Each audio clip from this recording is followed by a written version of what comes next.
Град Скопје започнува со подобрување на управувањето со сообраќајот преку воведување паметен зелен бран.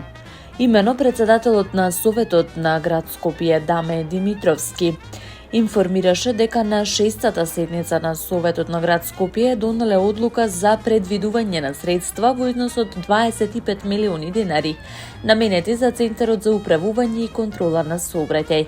Како што истакна Димитровски, со овие средства се предвидува унапредување на функционирањето на Центарот, а редовно одржување на системите за управување со сообраќајот, како и изнаоѓање на нови, паметни и современи сообраќајни решенија, поврзани со сигнализацијата. Претходно, градоначалникот на Скопје Орце Ѓоргиевски порача дека, наместо застарениот концепт на зелен бран од минатото, се воведува паметен зелен бран, модерен, адаптивен, иновативен систем кој во реално време ќе го регулира протокот на возила, ќе ги намали гужвите и ќе овозможи побрзо, поефикасно и побезбедно движење низ Скопје.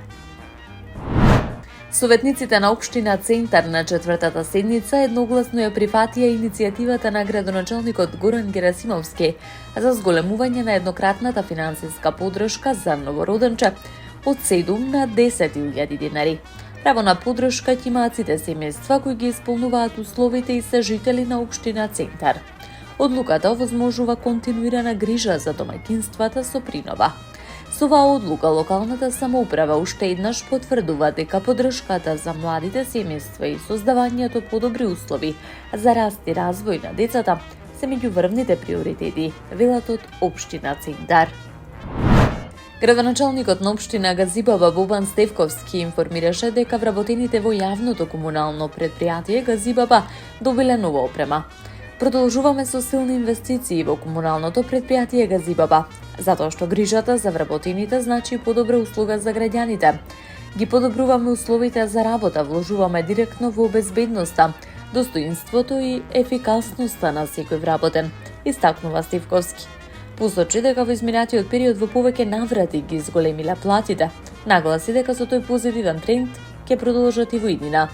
Јавното комунално предпријатие Газибаба е сервис на граѓаните. Наша уврска е да создадеме безбедни, современи и достоинствени услови за работа, со цел по квалитетни и поефикасни услуги за сите, порача првиот човек на општина Газибаба. Општина Аеродром во партнерство со Програмата за развој на Обединетите нации објавува јавен повик за поднесување предлог проекти во рамките на регионалната програма за локална демократија во Западен Балкан 3. Програмата има цел да го зајакне партнерството меѓу општината и граѓанските организации, преку транспарентна поддршка и поголемо учество на граѓаните во креирањето јавни политики.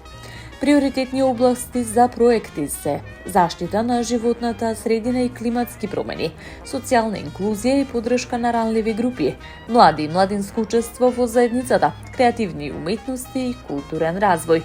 Повикот е отворен од 30 јануари, а ќе трае до 27 февруари оваа година.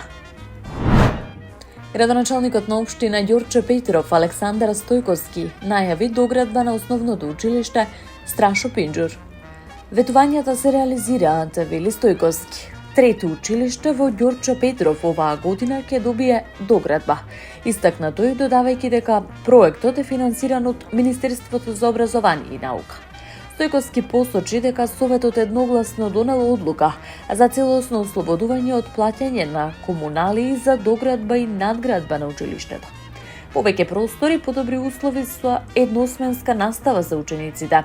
Инвестираме паметно, одговорно, со јасна цел. Подобро образование и подобра иднина за децата во Ѓорче Петров, порача првиот човек на општината.